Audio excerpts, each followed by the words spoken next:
I have Bunny Fuller Harris, who just authored and just released her first book.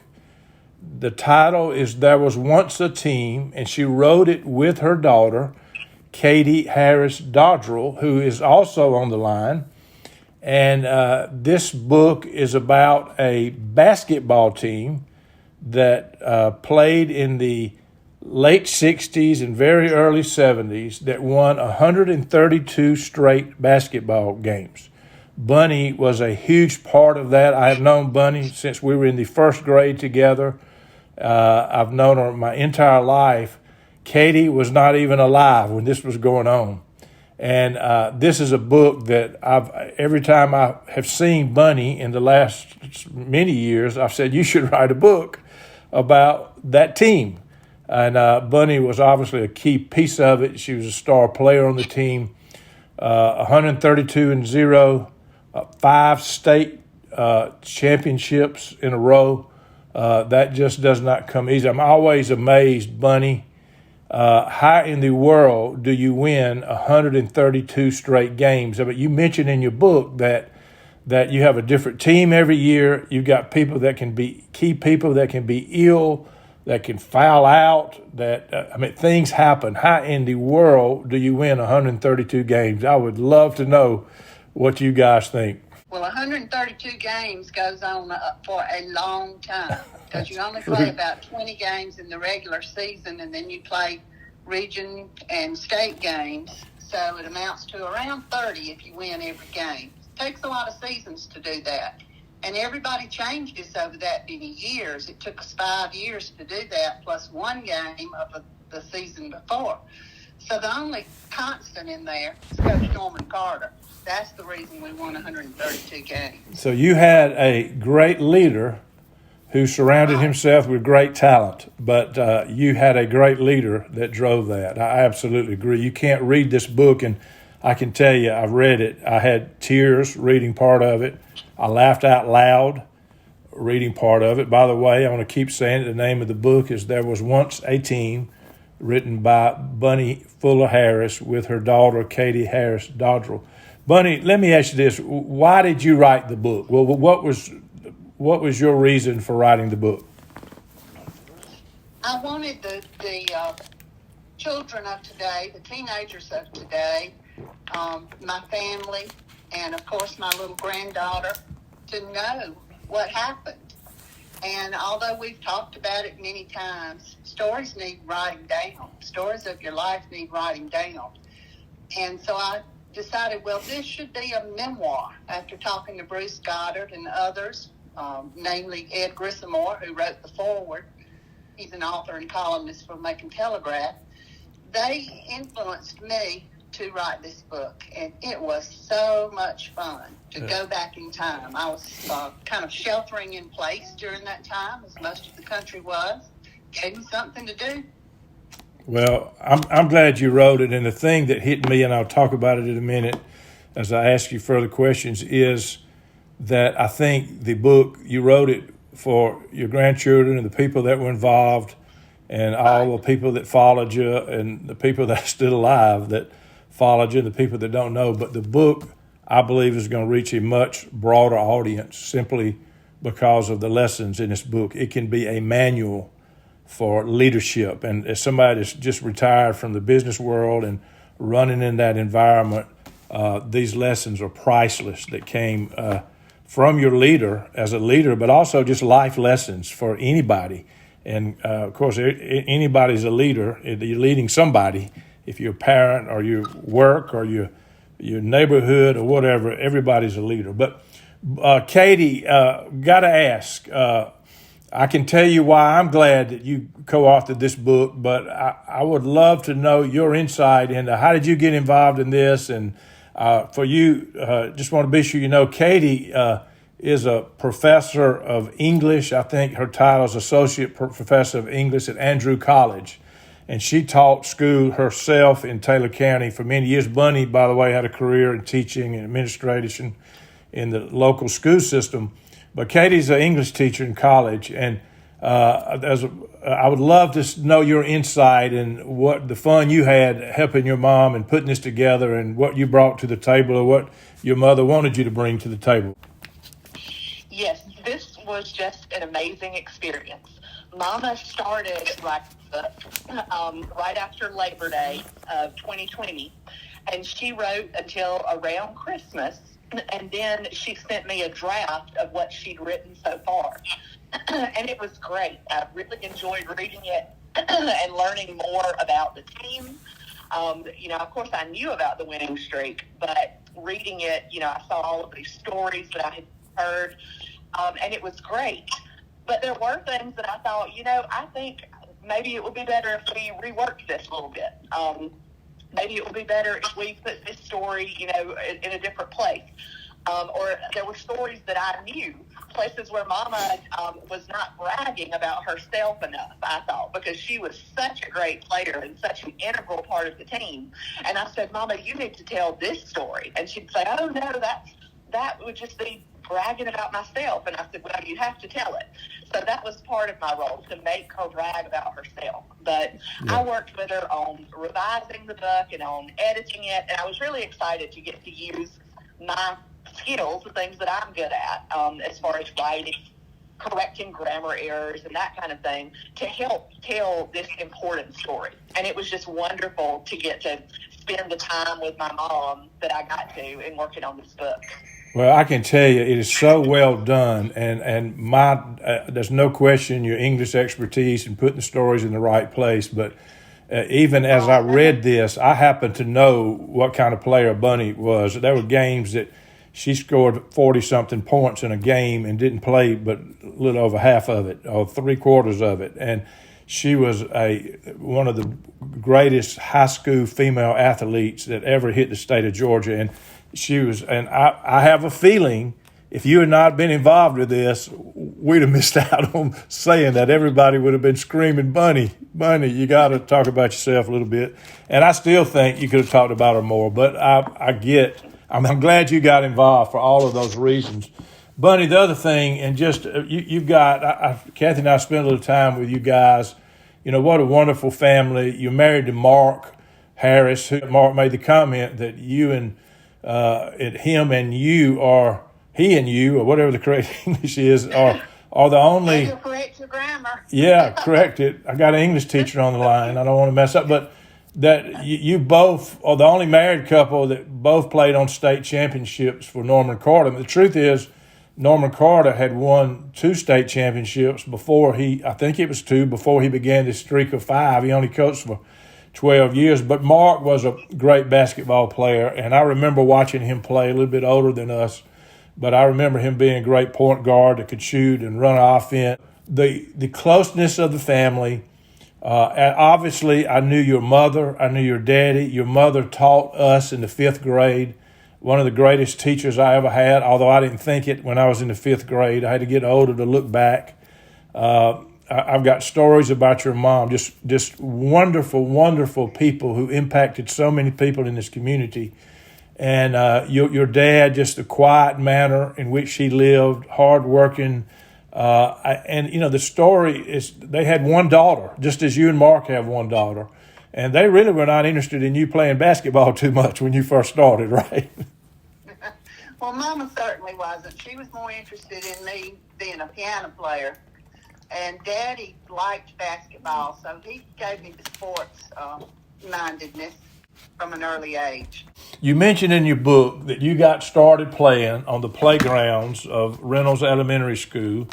And, of course, we were in the same grade. I was in the middle of that. But, Bunny, what do you remember about that, playing basketball on the grounds, and how you realized I can do this and I can play? Obviously, you and Sandra Arnold were exceptional basketball players as little kids, but tell us a little bit of how you got started playing this game. Okay.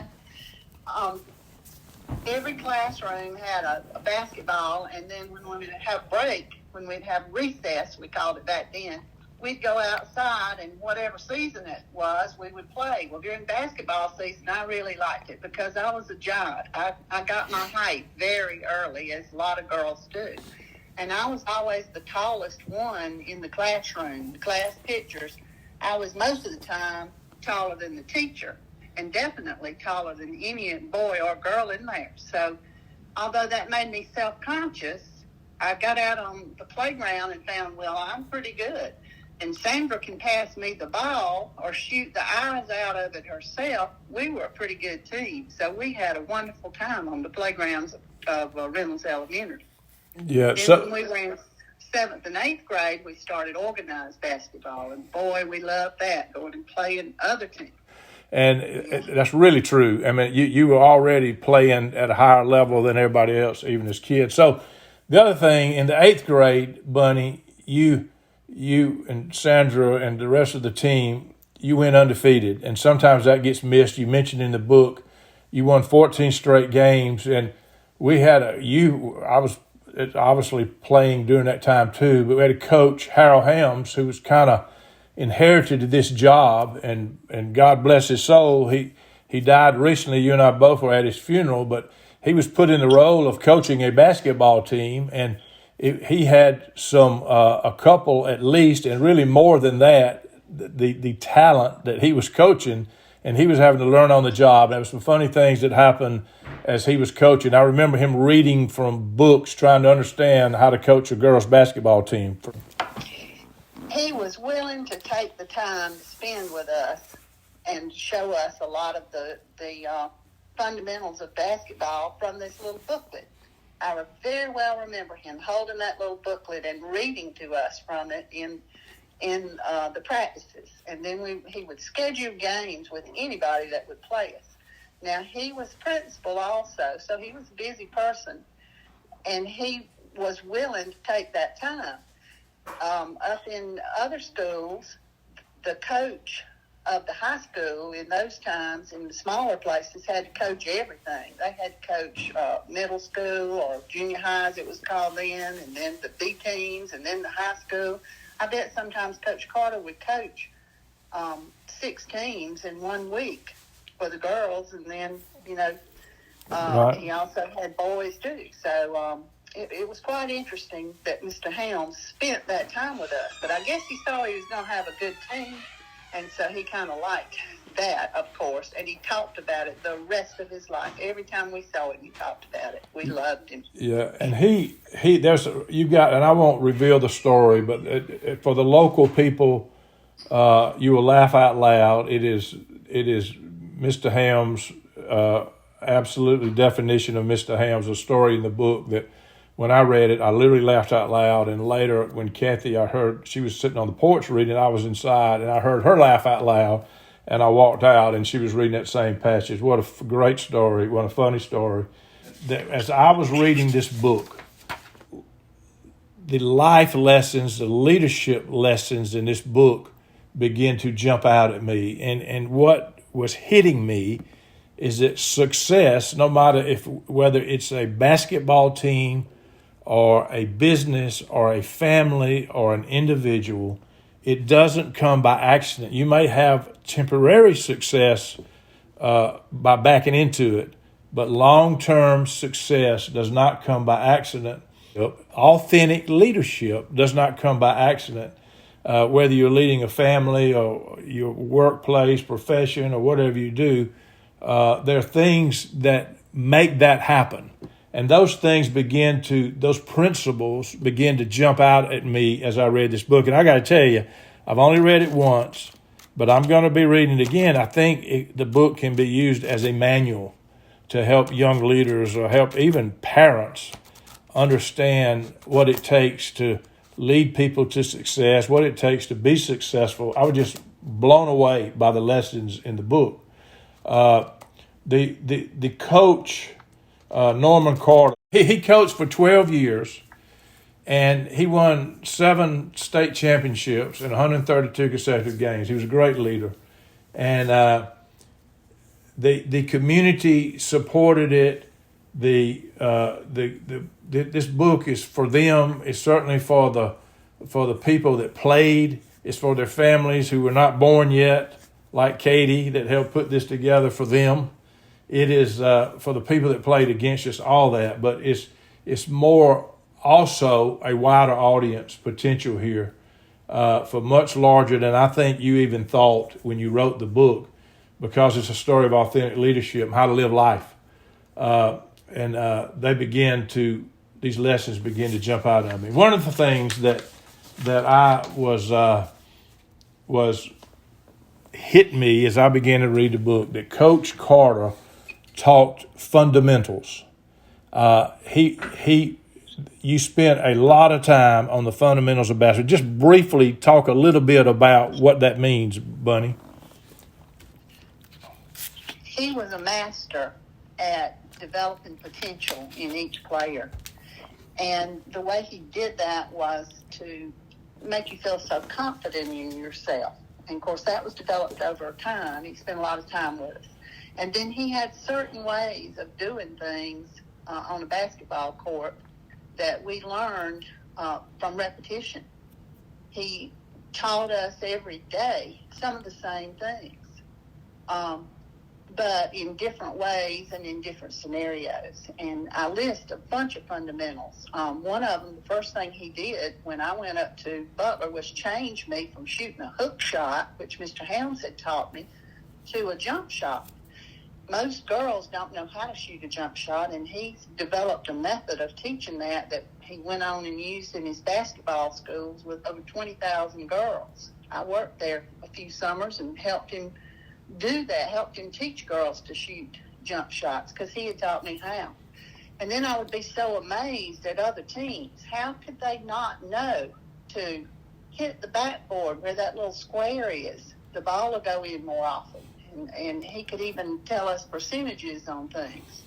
And I did look up his record, Bruce. It was 350 wins and only 32 losses over just 12 years of coaching. Right. .916 winning percentage. So I highlight all the fundamentals that we learned. It's so important to know the rules and know the strategies and know everything about the game. And he taught us that. I didn't know he was repeating those until the other players joined us after integration from the other school, the black school in the county, and he went over those same fundamentals with them. That's when I started writing them down and saying, well, I've got to remember this. Right.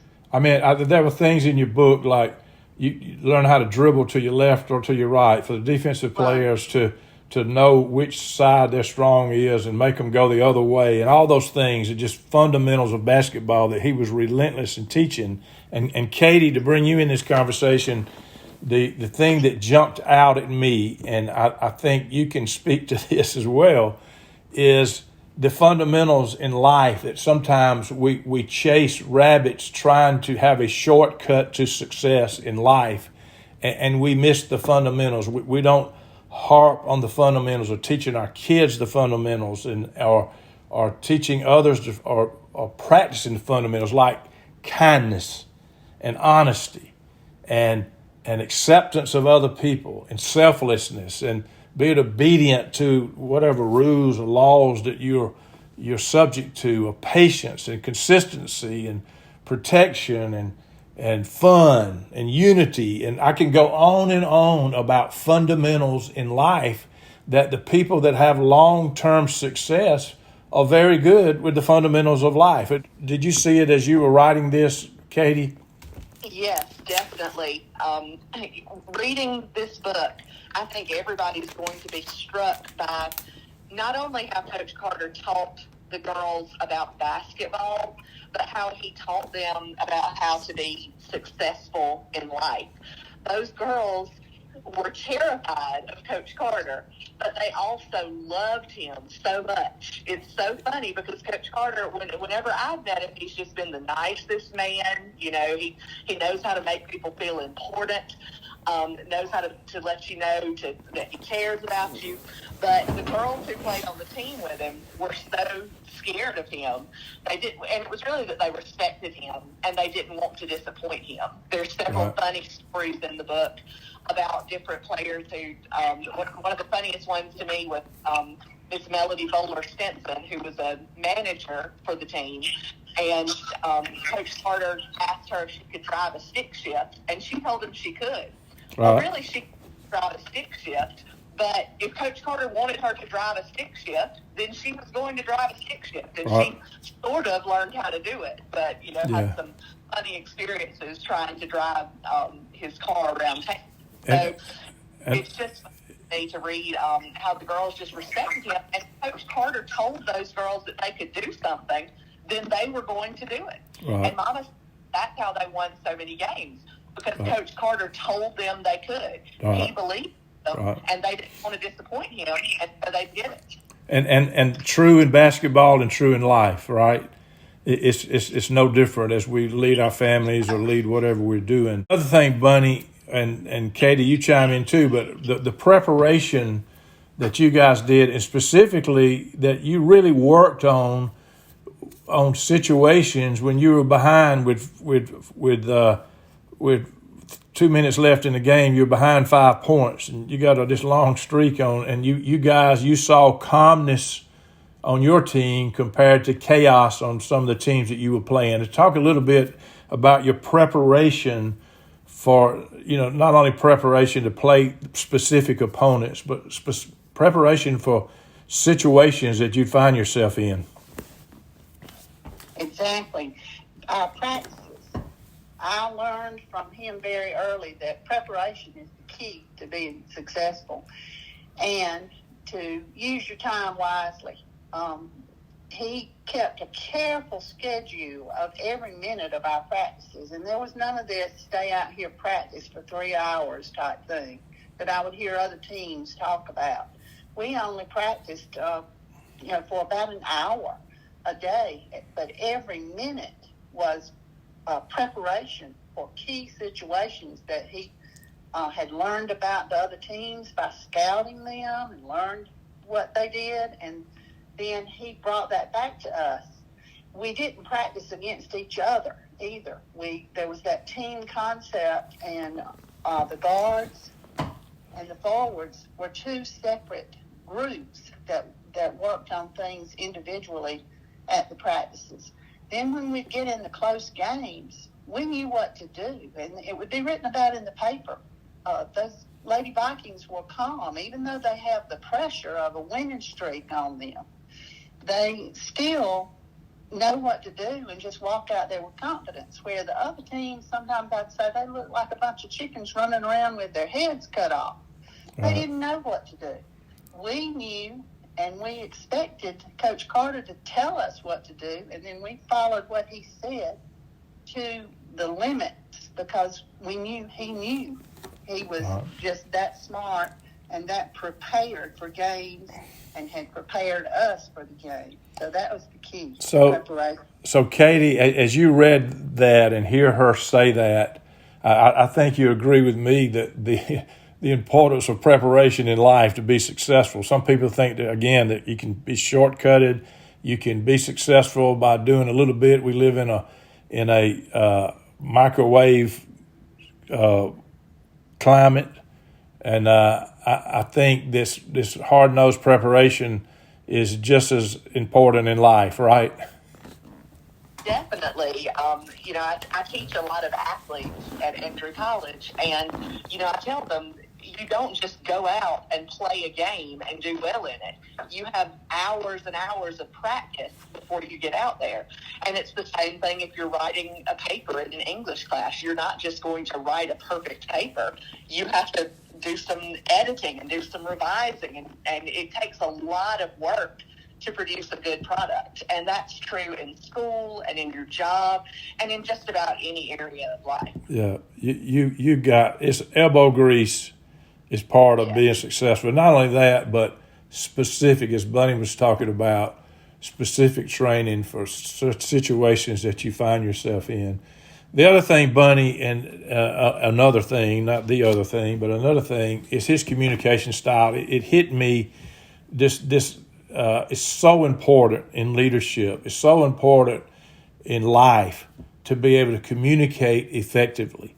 And one of the things I read in your book was about how he demanded that you players look at him in the eye when he was talking to you or correcting you or giving you direction. So talk a little bit about that.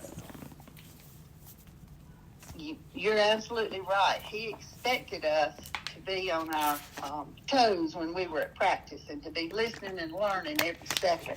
And then in the game, when he called timeout, he expected us to run over to the bench, to the huddle, stand there, look him in the eye, and he would know we were listening. Because he said a timeout's only 1 minute. I can get a lot said in a minute, but you got to be listening to me, and you got to be looking me in the eye.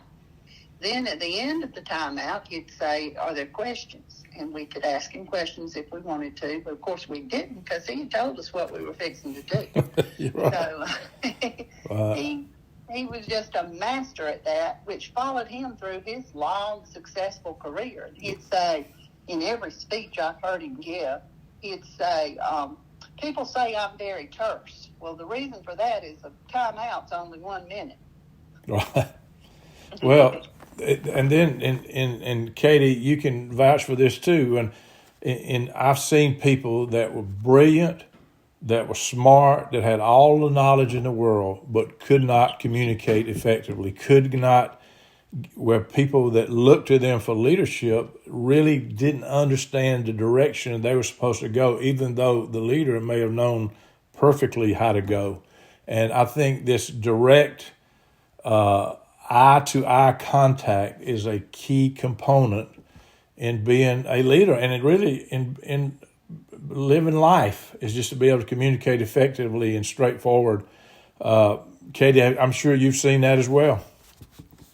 Yes, I have seen it, and I've seen it in my mother too. She has some of these leadership qualities. I bet. The first one to tell you that Coach Carter is a big reason for that. She learned not only about basketball, but also about how to be successful in life and how to be a leader.